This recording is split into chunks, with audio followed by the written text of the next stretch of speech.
Great. So Dr. Rob, first question. I just discovered a few months ago that my husband of 28 years has been using porn for as long as he can remember and masturbating habitually. For the past 8 years, he has paid legal prostitutes for sex.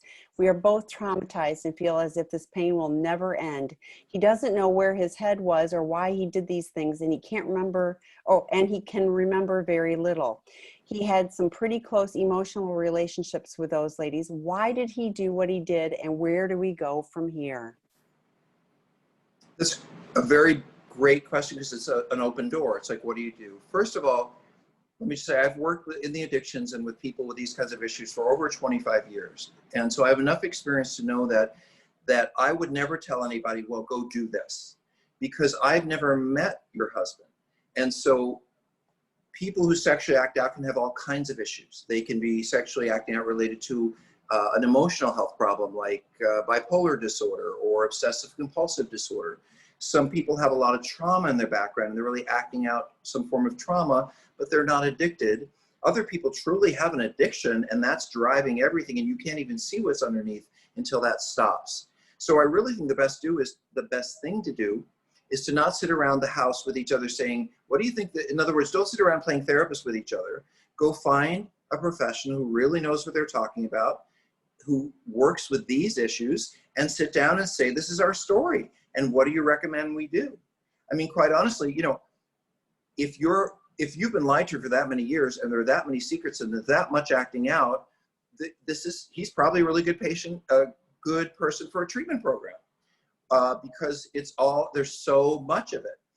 But I wouldn't recommend anyone go to treatment until I really understood why they were going to treatment. And I don't know what's going on underneath, medical, psychiatric.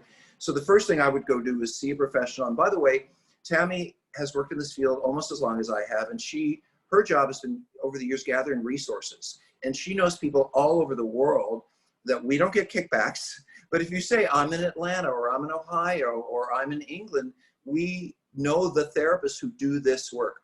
I probably couldn't help you find a therapist who works with depression, but I can sure help you find a therapist who works with addiction and sexual issues and lying and all that. So write us a note. This is Tammy at Seeking Integrity. I'm Rob at seekingintegrity.com. We always answer questions. So first of all, let me say two more things. I'm really sorry to you as a spouse that you've been lied to for so long. And the only thing I can encourage you to do is, and this may be a little hard, is be a little less focused on his pain and his struggle and a little more focused on yours. Because whatever's wrong with your husband, the reality is he's been lying and cheating for a long time. And whether it's medical, psychiatric, you know, if he's able to go to work and have a life, then he knew what he was doing. And if he didn't tell you, he knew what he was doing when he didn't tell you. If I had a partner who was reasonably functional and was cheating to me and lying about it for a long time, I don't think my first choice would be thinking about how my compassion for them. I think my first thing would be, I'm freaking furious that they went out, that they didn't tell me this. So I want to fully encourage you to get in touch with your anger, because that's how I think might be empowering for you to feel. And then if you both go see somebody who really understands these issues and there's an assessment, then you can really get a foot up on what to do next. Tammy, do you have thoughts about that? I do, because 28 years I'm going, the old lady drop-in, or the old lady posse drop-in group is tomorrow morning, so Tuesday mornings at 8:30 a.m. Pacific time.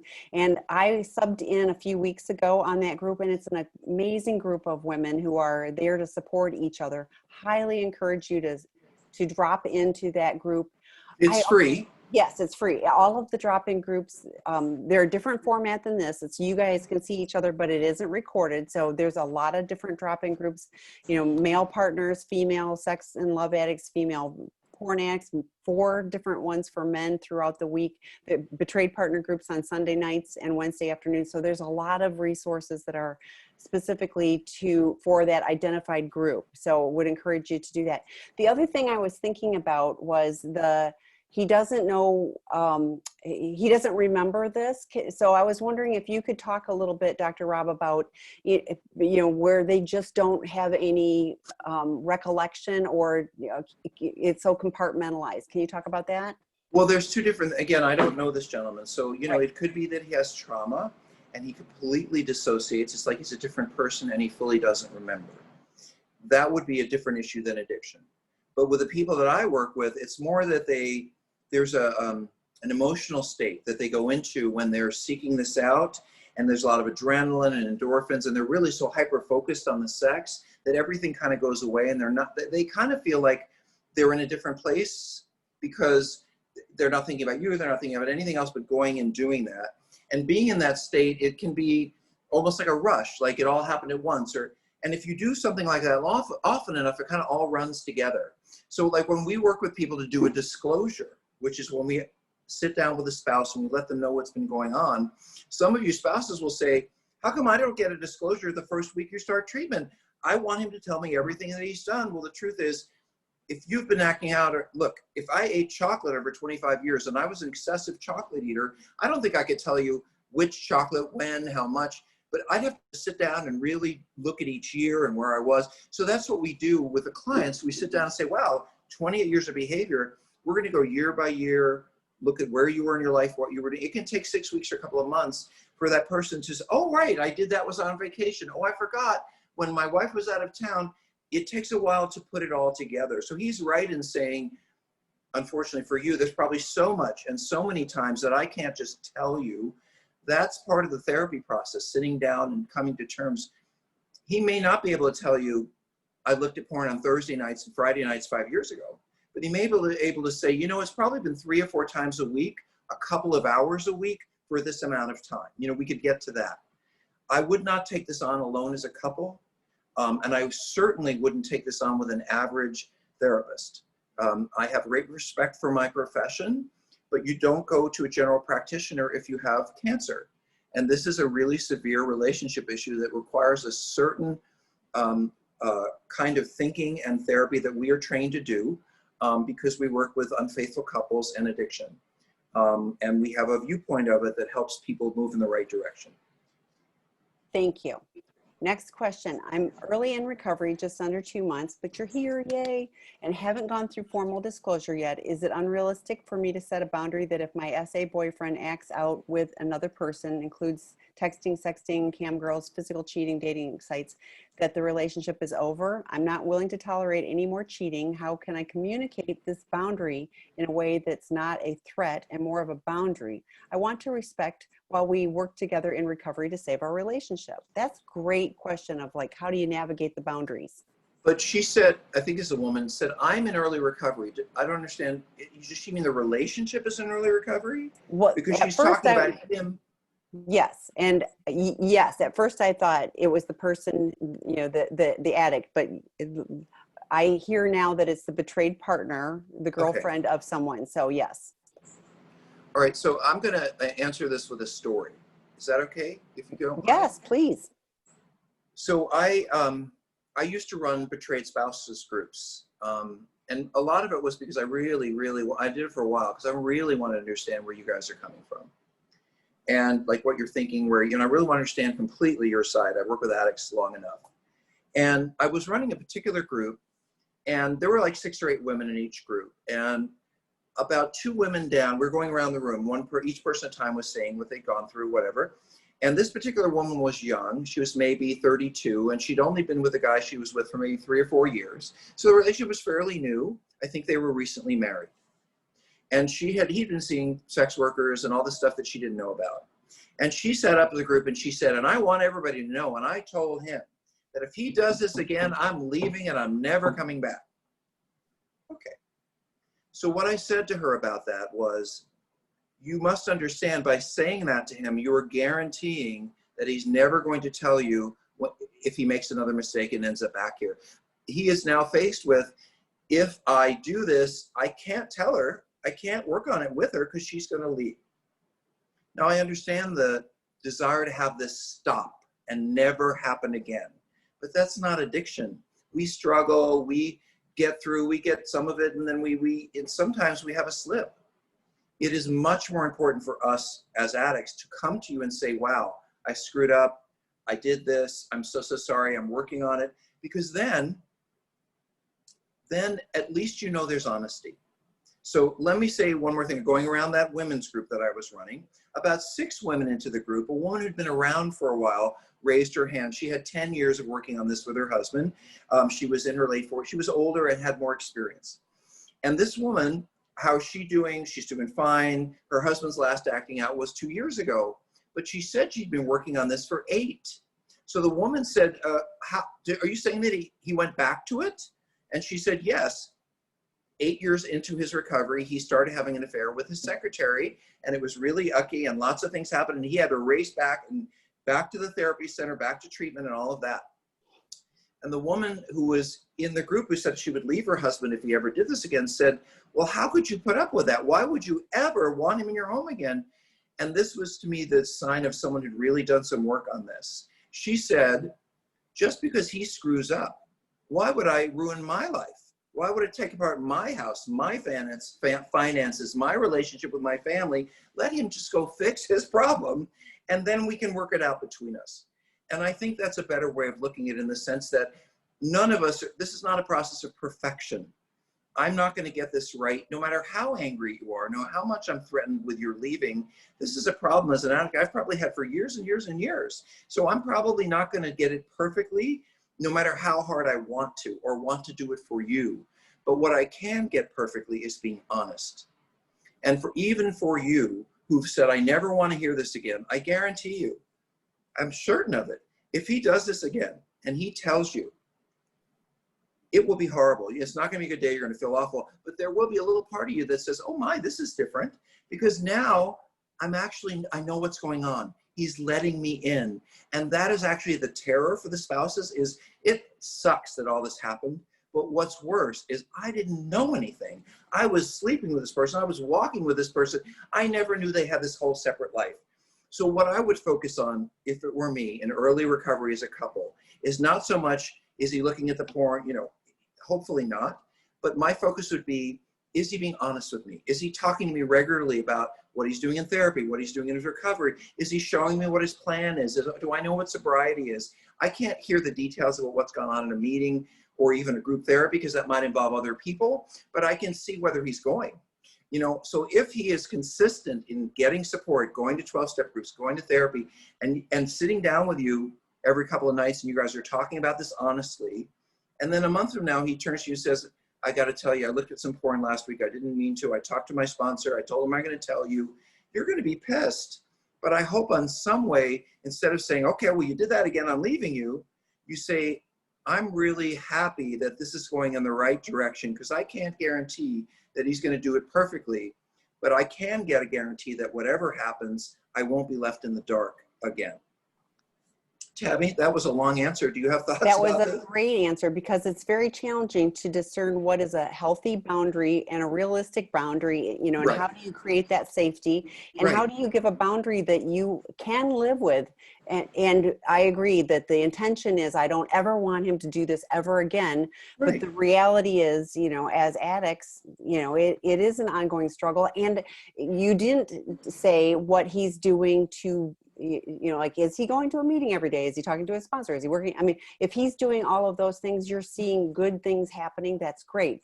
If he's just, I'm not going to do that ever again, that's going to be a challenge, so it depends on what his effort is to make things different. Because as we're saying, this is a lifelong problem, predates the acting out. And so addressing the underlying issues, getting skills to be able to deal with life in a different way, takes time. I was just on two things. I was, first of all, I'm really honored. I want to say this, Newsweek has a column called My Turn. And they ask people that they think are special or interesting or have something to say to write an essay. So I wrote an essay called My Turn, and I wrote it about cheating infidelity. Because that is the most pressing issue that I deal with. And I think Tammy put the link in, and feel free to read it, and feel free to share it. I'm kind of excited about it. Nobody ever asked me to write anything like that before. But in any case, I put in there 3 rules about love and making love work when there's been betrayal. And I brought all this up because you mentioned one of the rules in my mind. And I'll give you another version of this. I was just on the phone with a couple, and I believe the man is an addict. And when I was challenging him about his using, about his activities, about his behavior, boy, he had everything to say. I wasn't looking it right. I didn't understand what he was saying. I didn't like him. You know, every word in the world he had, except I have a problem. He had everything to say about how I wasn't seeing it right and I didn't understand him and why was I this and that. But the one thing he isn't able to say is, I have a problem. And so what I want to say to every one of you spouses is, and I really mean this, our words are not important. I really love you. I really mean this. Well, we loved you before and we meant it and we cheated on you. So our words, when we have cheated, which literally means we have taken some part of the relationship and brought it over here and not let you in anymore because I'm going to take it over here. When we have cheated on you, our words no longer matter. What matters is our actions. And I told this to the spouse of this man who was saying to me, well, it's not this. And I turned to his wife. I said, this is what he does. He convinces, he confuses, he has got all kinds of words, except I have a problem and I'm going to go get help, followed by actions. So ladies and gentlemen, when someone has lied to you, you cannot trust consistently. You cannot trust what they have to say. You can only trust what they do. And if you are having to say, well, where did you get to that meeting? And are you going to therapy? And you don't see this person taking actions, I would worry, because you shouldn't have to nag them into it or complain. What I want from someone in recovery is for them to understand that their life is never going to go well. And the people they love are either going to fail them until they get some of the simple lessons they need to learn in recovery. And they only get those lessons by showing up for the healing process. When you see your spouse coming home at 8:30 at night from a 12-step meeting, when you see that they've been online and a meeting, when they're talking to the therapist, when they're active, they're writing, they're journaling, they're reading, that tells me someone's healing. By the way, they're showing up for dinner. They're being more present in the relationship. They're owning their own stuff between us. I can feel it in every way when the healing is coming toward me, but I don't trust anything that I'm told, not in the beginning. Great. Okay. So next question. Hi, Rob. How do I set boundaries with my mother who subjected me to covert incest? Well, I assume this might, I don't know if it's a man or a woman, but I will say that, let's say what covert incest is. Please. Okay, so incest is having sex with a family member or being sexually inappropriate with a family member. Overt sexual abuse, O-V-E-R-T, open, it means someone touched you. They went into your room. They asked you to take something off. There was a physical interaction that was clearly sexual in nature or was uncovered to be sexual in nature. That is overt sexual abuse. Most of the people we work with have more covert forms of sexual abuse. So mine with my mother was mentally ill. She was not able to negotiate life on her own. My father went to work and he thought that was his job. He didn't really understand that keeping my mentally ill mother stable was also his job. So I was my mom's best friend. She asked me what to wear. She talked to me about my dad. She complained to me about all of her problems. She didn't really have that much to ask about me, but she was very interested in my listening to her. And as a result, I don't really feel like I had a nurturing childhood where I was the center of the universe, as all children would be. It was more that my job was to take care of mom and her feelings and her troubles. And it was clear she was troubled, and it was clear she needed someone to take care of her. And it was clear that I made her feel better when I did, but it wasn't my job. That's covert incest. When you are asked to be mom's best friend or dad's boyfriend or girlfriend, you're taken into this role that you're too young to have, but mom and dad don't have the ability or the wherewithal or don't know how to use their peers for support. They turn to their child for support.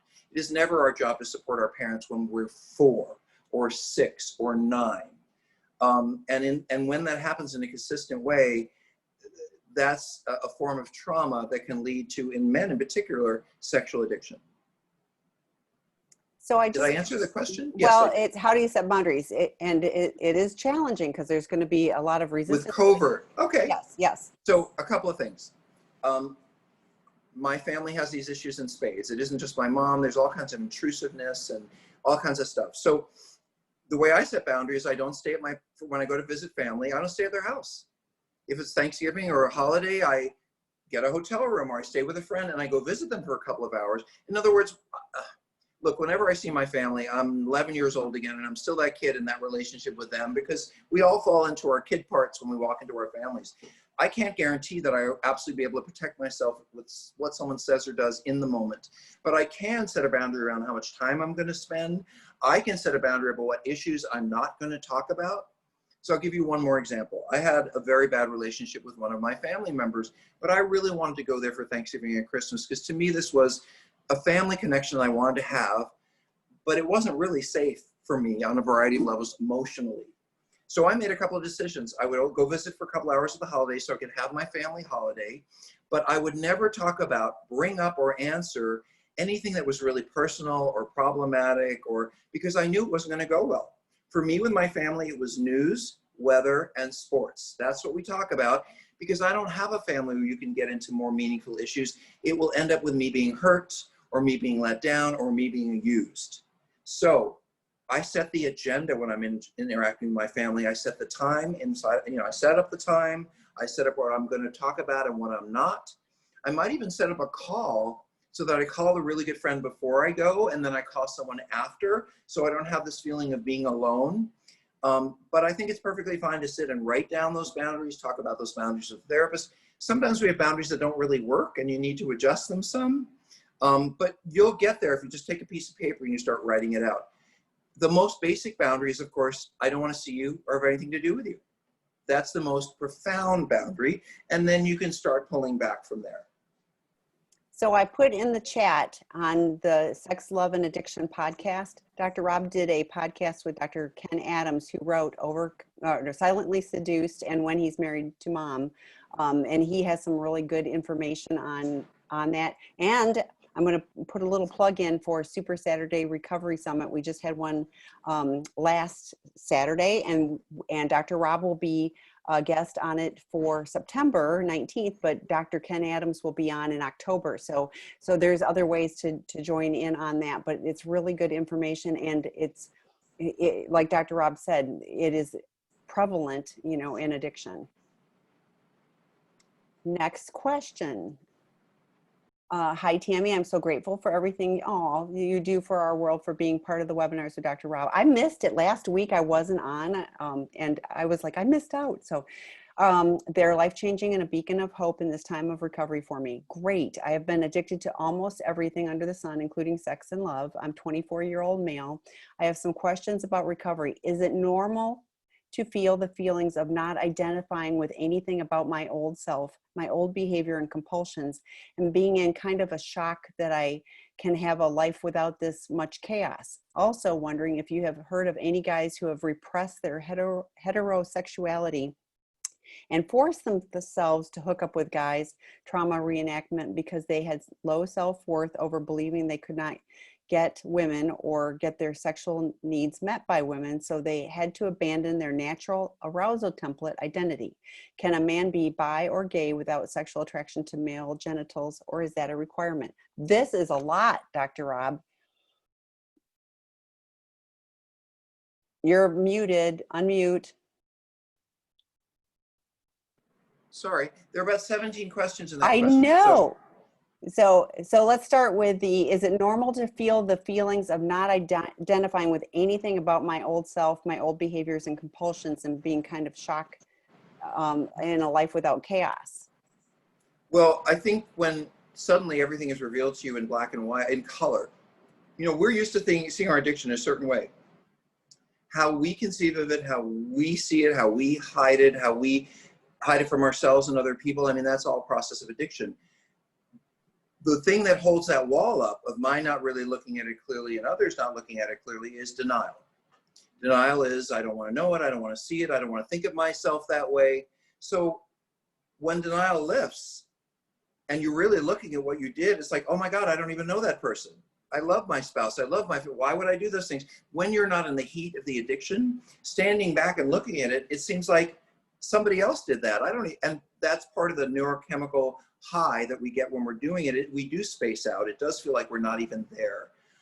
So I think in the beginning, it will take a while to come to terms with how you've seen yourself and what you believe yourself to be, then integrating this new information and saying, this is also who I am. I think a lot of addicts want to say, well, that was my addiction and that was a part of me. It's just going to go away. And I'm just going to embrace this wonderful, beautiful person I want to be. You have to embrace the dark part too. And that is the hard part. I don't want to be that person. I don't want to be the person who did all that. And I don't really identify with that but you did it. You did it. And it's part of you. And no, so I don't think the healing is backing away from it. I think it's normal and healthy to say, I can't believe I did that. How could I have been that person? But then the motion forward is to begin to accept and integrate how you could have done those things and how you are capable of doing those things and that you could do them again. Because it feels like it was someone else, but it wasn't. Okay. More questions within the question. Yes. So I'm wondering if you've heard of any guys who have repressed their heterosexuality and forced themselves to hook up with guys, trauma reenactment, because of low self-worth over believing we couldn't get a woman or get their sexual needs met by women. They had to abandon their natural arousal template identity. And then the final question is, can a man be gay or bi without sexual attraction to male genitals, or is that a requirement? These are fascinating questions. Okay. Let's go with the first one, okay? I've heard different things. I'm going to say it to you, Tammy. We have a treatment center. It's called Seeking Integrity. By the way, I think we have a waiting list now. We're happy to say, because we're helping a lot of people. I'm very grateful. So grateful.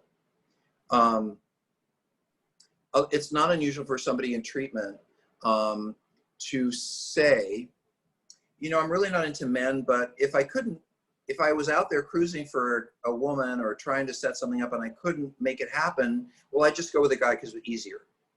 And so, you know, because men will more often have anonymous sex really quickly without necessarily getting into any kind of connection. And if you can't get something going with a woman, I've certainly heard men saying, well, just go ahead and do it because I want to get this over with and I don't care who goes down on me, and a guy's fine. They may feel worse about it after, but it was really about getting off. And do they have attraction to men? Enough to have been aroused and completed the act, because if you absolutely have no attraction, you're not going to get aroused.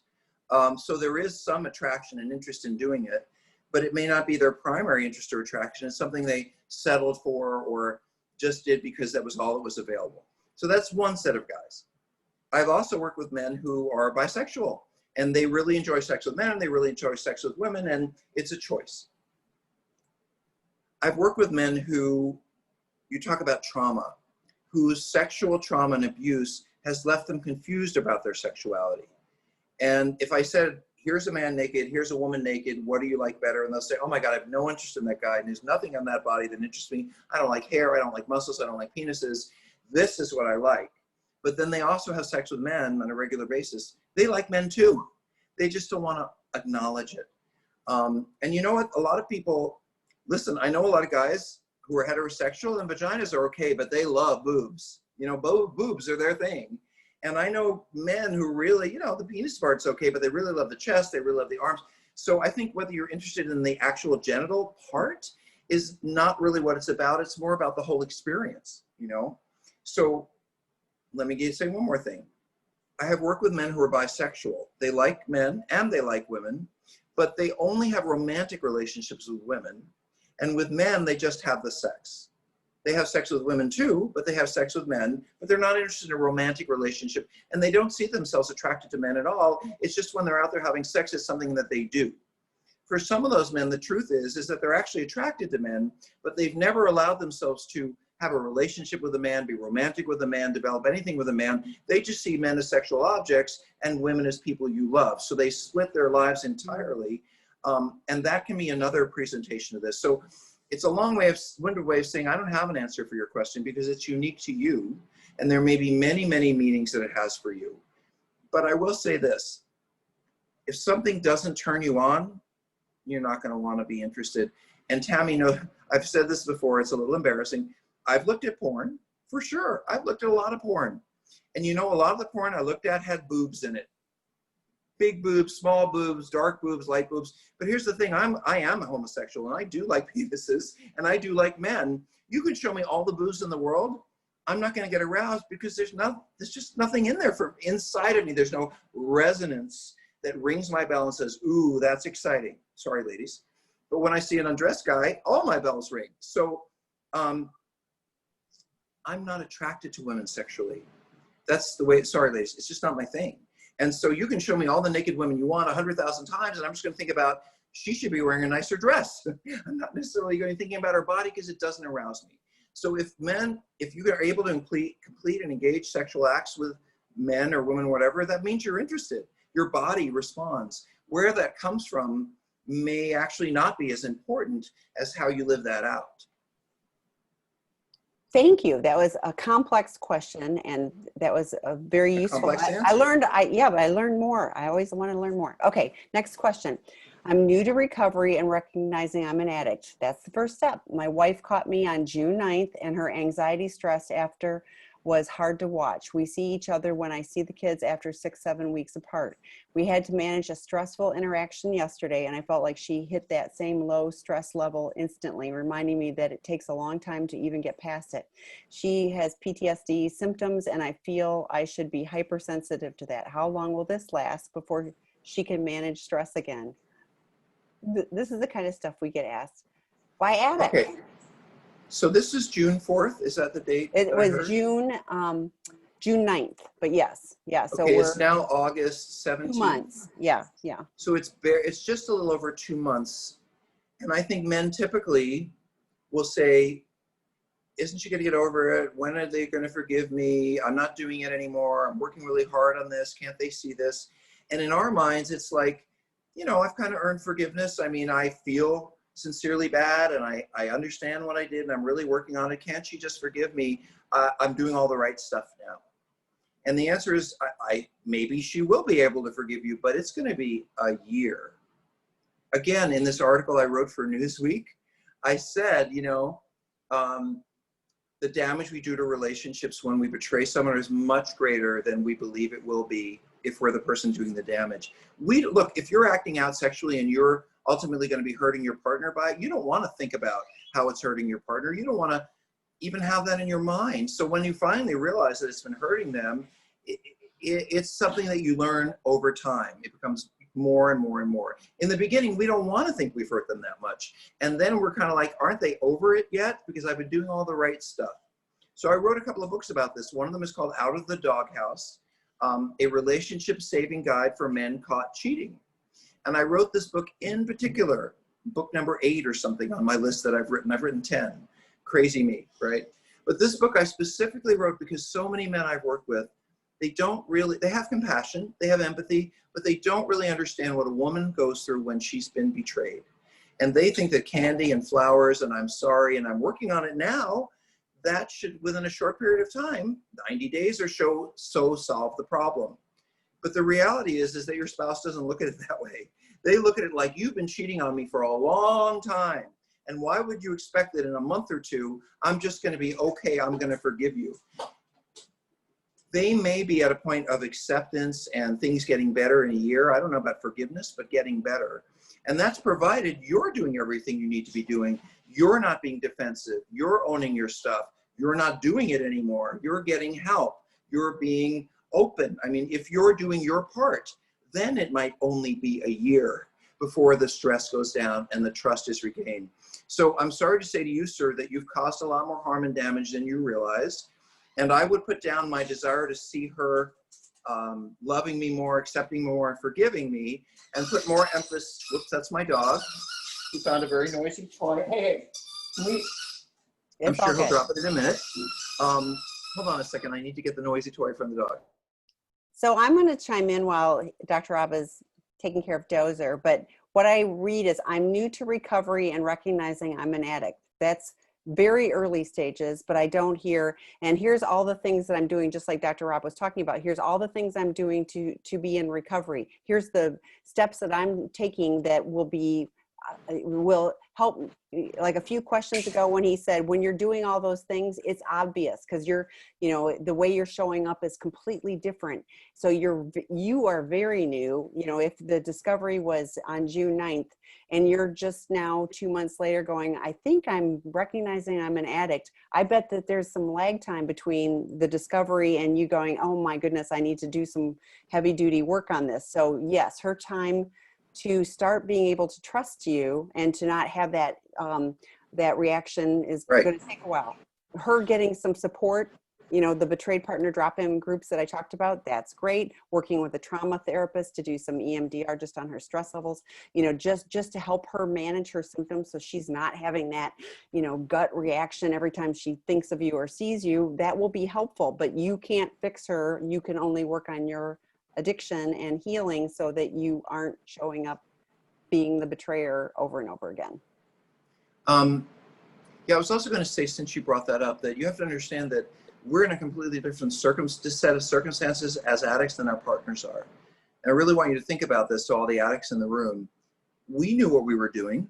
We knew for a long time what we were doing. And we chose to say what we wanted to say to our spouses and hide what we wanted to hide. When this comes out, our spouses are not in our situation. They haven't known about this forever. It's often a complete surprise, or the degree of it is a complete surprise. And they're just knocked over with a feather, like a feather. And, you know, we're kind of like, well, I've moved on this. I've grown on this. I've known about, I see where I am. They're just in the water trying to grab, you know, something to pull them up, because they have been hit with this and we have lived with it. So for them to catch up to what they've been living with and how they can move forward, if they even want to, is a lot longer process than our process of when are they going to love me again and get over this. It's always longer than we want.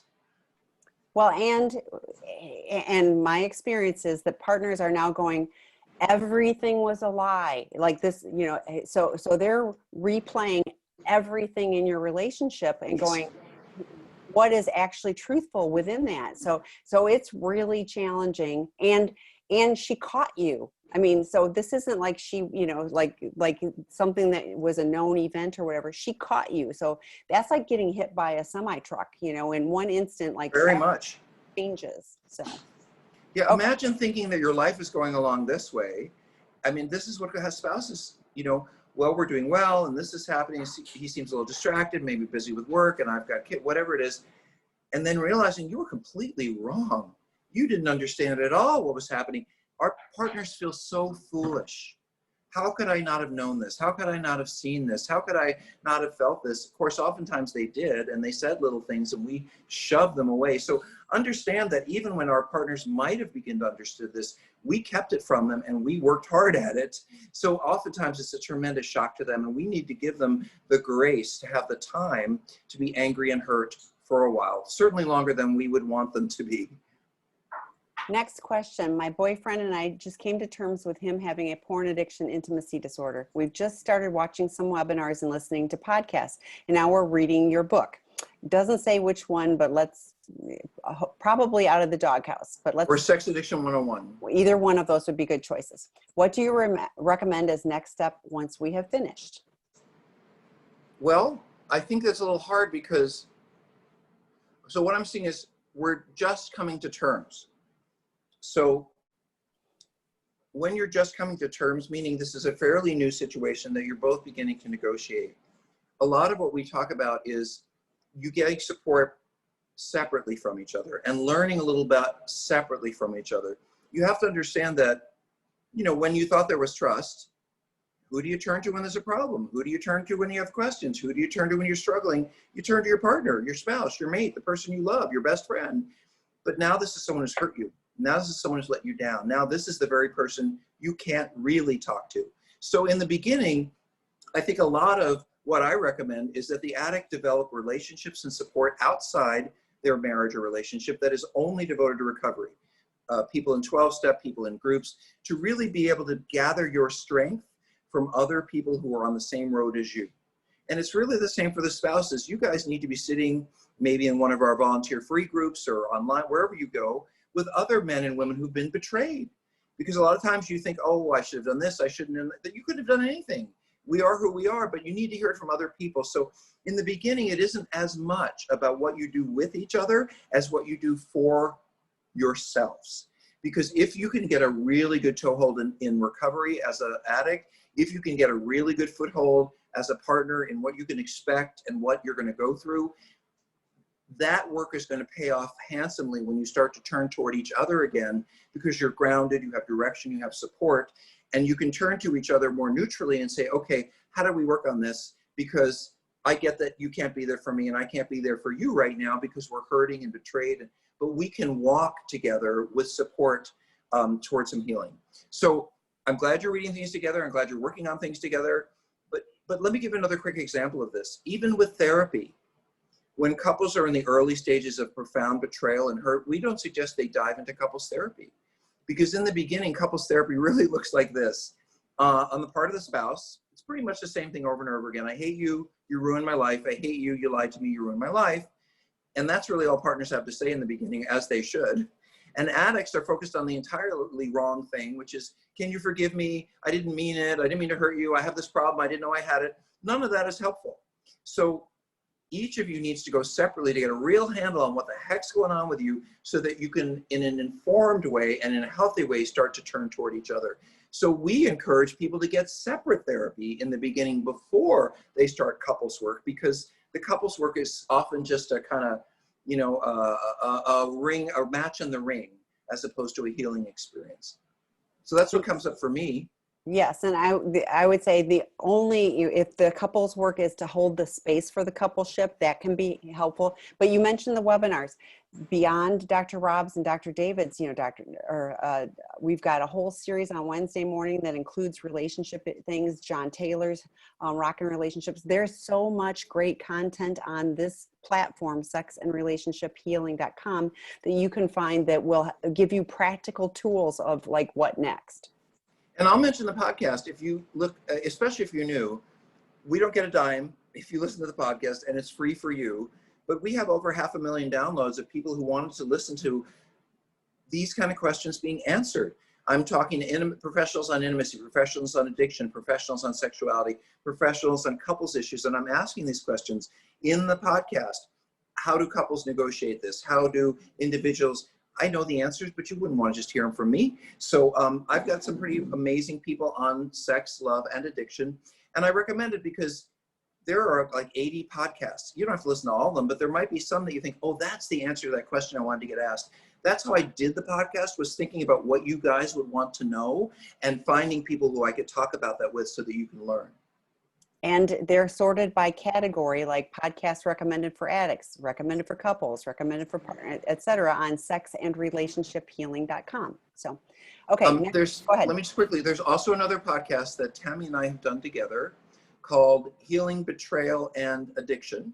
Overcoming Betrayal and Addiction. Overcoming Betrayal and Addiction. And if you want to hear some of the kind of questions that are being asked here responded to, you know, only heard this one and you want to hear so many of the other ones we've done, we have reorganized the content so you can go online and listen to the things we're doing here. Thank you, Tammy. So if you look in the background behind Tammy, that is actually the podcast cover. And that's me and Tammy in our Brady Bunch, what is it? Oh, Hollywood Squares. Yeah, you mentioned that one too. Because that's what Zoom looks like. You know, we're looking down, we're looking up. So Overcoming Betrayal and Addiction is also online as a podcast. And again, we don't charge for this stuff. It's all free. So next question, my CSAT seems annoyed with my personality at times, about 6-7 visits now. I wonder if this is part of a rigid process for addicts or his own issue. I've done 150% of the work to get better. I own everything I did and I desperately want to get better. As I get closer to my disclosure with my wife, I'm afraid I'm putting too much faith in this man who holds my marriage in his hands. I'm okay with rigid therapy, but think he may have an issue with me. Is there a standard for relationships, for the relationship and work a CSAT does with patients? Okay, well, I think this is, so I have two answers to this, and then I'm going to turn to you, Tammy, for a minute. This is not regular psychotherapy. When we're doing addiction work, it's a completely different form of therapy. So you may have been to therapy where a therapist is like, well, you know, really warm, really sweet, really guiding, really nurturing, and not really challenging you a lot, except for some things you might want to think about. And that's great therapy if you're depressed, if you don't know what job to take, if your mom died, you know, if you're going through a life experience or need to do some work on yourself. But that's not what we do. When we're dealing with an addiction, we're very directive and we are very accountability focused. So what you may be feeling is, gosh, this person's asking me to do all these things, and if I don't do them, they get angry at me. And what they're really trying to do is stand up to the challenge of this very immature part of you that you haven't been looking at and say no, and that's not okay, and do it this way. In a sense, they're like being a good parent. saying, no, you don't get to run across the street with, you have to hold my hand and read this book and go to these meetings. So sometimes if you expect a therapist to really just listen and be nurturing and supportive, you're going to be very surprised when you walk into addiction therapy, because you have an out of control behavior problem. And our job is to wrap our arms around you and hold on so that you stop the problem. And that might involve confronting or challenging but no therapy. Okay, so let me just say this. Tammy may not know this. There's tons and tons of research on what are the best forms of therapy, period, for anyone. And these kind of people need this kind of therapy. Addicts need this kind of therapy. People who are depressed need that kind of therapy. And we know which kinds of therapies are more effective with different kinds of issues. But what is the number one thing required for therapy to work, period? You must have a trusting relationship with that therapist. If that trusting relationship is not in place, the therapy will not be successful no matter what kind of therapy you do. So if you don't feel safe or trusting there, that may become a problem in the work that you have to do. But do you really have a reason to be not trusting? That's the question. So here's something I would throw back at you. Ask. Go back to your therapist. This is the best thing you can do in therapy, and say, sometimes I feel like you don't like me. Sometimes I feel like you're frustrated with me or disappointed me, and I'm feeling worried about how my situation, my wife is going to go. Can we talk about that? I can't answer how your wife feels about you. I don't know how Tammy feels about you. But if you go to these people and say, how do you feel about me? They're going to tell you. And in therapy in particular, in having this conversation, I feel like you don't like, there's a lot of things you will find out about yourself if you have a good therapist. Or this person might be just engaging in a form of therapy that is not familiar to you and doesn't feel as warm and cozy as other kinds of therapy have. But let me say this. If you come into my office and you say, oh, Dr. Rob, I need to see you. I'm desperate to see you. My life's falling apart. I absolutely need help. I'm glad to see you. And we have a conversation. And at the end of the conversation, I say, so I want you to read this book before we meet again. Can you read a book in a week? Sure. I give you the book. If you come in the next week and you're doing better, you're feeling better, and I say, how did reading that book go? And you say, oh, I got too busy to read it. You know how I'm going to think? I'm going to think like, wow, this person came into me last week and said, I'll do anything to get better. Please, please, please help me. And we made an agreement. You were going to read this book and you didn't. I'm going to confront you on that, because I imagine that you treat me like you treat everyone in your life, which is, oh yeah, I'll make a promise, but if it isn't convenient for me, I won't follow through. I'm sure that's how you treat your wife or spouse. So everything that happens in the therapy room is probably something that goes on in your relationship. If you do something that is not trustworthy, not following through, kind of shading the issues, I'm going to call you on it, because that's my job. And since I'm not your wife, I'm not your best friend, I'm not your boss, I don't have an agenda with, do they like me? Do I not like, that's the whole point of being a therapist. I don't know you at all. So I'm calling out and challenging you on your thinking and what I'm seeing, not on any prior relationship we've had or any expectations I have about us, because there is no us. So one hopes that therapy is neutral, and what you're experiencing are healthy challenges to your thinking that maybe you don't want or don't like, or you're not feeling like they're delivered in a way that feels safe for you. Turn to your therapist and talk about it. Be open and ask. You will never know the meaning of what's going on if you assume. And this is a great opportunity for you to grow in your therapy. Now, if your therapist says, well, you kind of do drive me crazy, and I don't think you're, well, then I would find another therapist. But if the therapist says something like, I'm not really angry, but the ways you act and the things you do, they're not trustworthy, they're not straight up, and I'm going to challenge you on them whether you like it or not, because that's what you're paying me for, you've got a good therapist. Tammy? That's a great answer. I'm like, we got another one. Can't touch that. No, can't touch that. So, okay. I've been married for 18 years and have been addicted to porn for about 30 years. My wife suffers from borderline personality disorder, and this brings her own issues to our marriage. My terrible addiction is something I've turned to during the stressful times for a very long time, even from many years before my marriage. I have disclosed my addiction recently, and I'm seeking therapy, but the fact that her mental illness has caused a lot of stress on our marriage. I could always count on my bad habit as a so-called escape when times were in disarray, but I can't do that any longer and need to get my life and soul cleaned up. So would you recommend that in addition to therapy for me, the addict, should we also do couples counseling with a specific sex addiction therapist?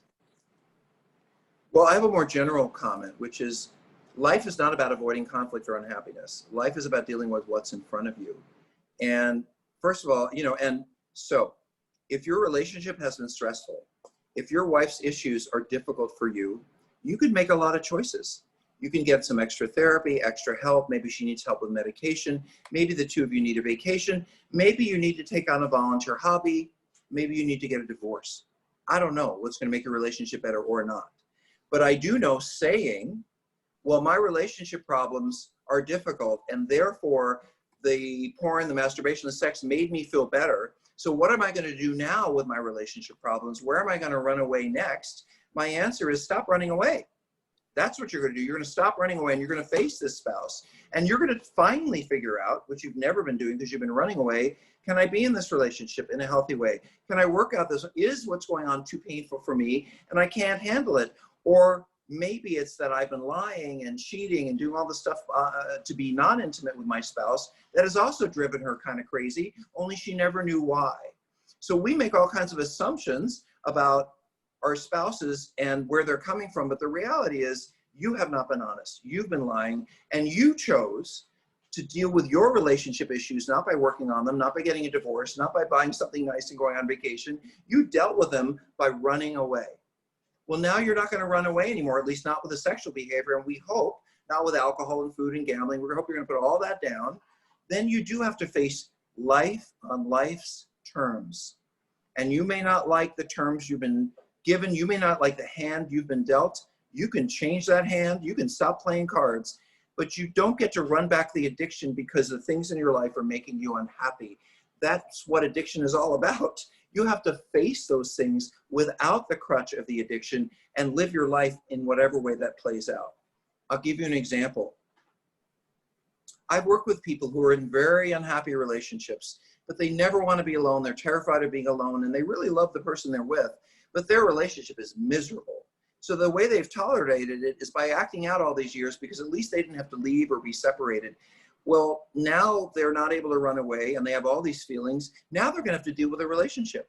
They're going to have to go into therapy. They're going to have to duke it out. So you're asking the right question, but not in the right way. The question is not, how can I continue to find a way to escape from these difficult circumstances now that they're even worse since my addiction has triggered my wife's illness? It's more about how can I learn to be more respectful and in line with my values, my beliefs, and how I want to live my life, and face things head on with support rather than running away in any way to escape them. If you're not in the right marriage, your addiction might have helped you stay in it for a very long time. Maybe you're not in the right marriage, or maybe you're in the right marriage, but you've never really done the work to make it better because every time it could be better, you run away to escape. It's too soon to know, but the answer is never, I'm going to keep finding a way to escape, because you'll never grow. Your relationship will never go forward because every time you get to a tension point where something might pop, you run away. So I'm going to just turn on a light here. Go ahead, Tammy. Okay. You wanna... Yeah, I do, because I was thinking your porn addiction predates your relationship with her. So we talked earlier about the underlying issues. So that I don't know what all you did, but I suspect that before porn of 30 years, you were doing other things to numb out and escape. And so, yes, one of the hardest things for me, in recovery was learning to deal with uncomfortable emotions, which included good ones. I couldn't tolerate any of them because I was so numbed out, by everything. But just like Dr. Rob said, it's learning about, addressing the underlying issues. So we learn to tolerate, the uncomfortable, be it good or bad, and learning to be able to be present and take responsibility for our actions and support other people. But it's a process, and you've been doing this for decades, so it isn't going to be overnight, and get lots of qualified support to be able to do things differently. I also want to say that some of what our spouses say and do, we just don't want to hear. And we can say they're wrong for saying it, they're wrong for doing it, but what we're really doing is justifying our desire to go act out. Like, well, if she didn't do this and she didn't that, if I had a happier marriage, I wouldn't be doing this. No, you do it because you want to do it, and then you blame your relationship to make yourself feel better. So the next question is, do you have any tips to relieve obsession about a partner and to let's see, and being a healthy partner of functioning. So I think what I'm reading is, you know, if you're a betrayed partner and you're obsessed with the addict, how do you turn that around to be able to show up, but without obsessing? Well, you're going to obsess. I mean, I don't know that you can not obsess. I don't know how long they are on the process, but look, if you love someone and you've been with someone and you've shared things together, and then look, if they get cancer, you're going to obsess about it.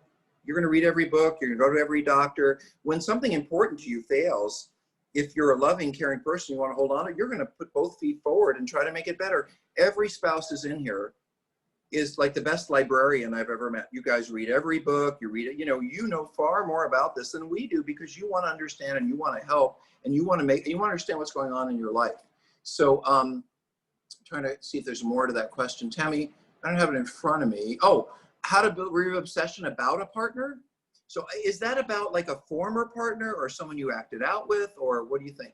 Oh, I guess I took it as the obsession of a betrayed partner, you know, and how it's detective work and obsessing about everything that they say and do, because you're worried that it isn't safe, that they aren't really being trustworthy. That's what I took, but I guess I could read it a different way too. Well, first of all, the obsessing is happening for a reason. You don't feel safe. You don't know what's going on. You don't believe what this other person is saying. So you do want to look into things and figure things out because you don't have any answers. And partners will, for a long period of time, will obsess about what the heck is really going on here. And until they fully know and understand, and this sounds like a couple that hasn't done disclosure yet, I'm thinking. So, until everything's on the table, and that could be up to a year, and your partner is naturally going to obsess about this loss and this grief that they're having. That is part of their process. And I think it's important to allow that to happen, but also you can obsess in your head and not act it out. You can be obsessing, what did she do? Where was she? What was going on? And call a friend and say, oh my God, I just can't get this out of my head. Or go to one of our groups and say, are you partners obsessing? Because I am too. But if you're able to, you don't necessarily have to go through the phone, go through the bills, take the obsessions into action. But you might until you're done doing that. And look, if you've been betrayed and lied to and dismissed, and I'm not going to blame you for your obsessions. I'm going to say you have a right to them. It's just at a certain point, when it gets to be 3 months, 6 months, a year, a certain point along the way, they're going to be counterproductive because you know what you know, and this person's working on it. And you kind of need to find a way to begin to move forward. Maybe out of obsession into anger, out of obsession into working it out, but out of obsession.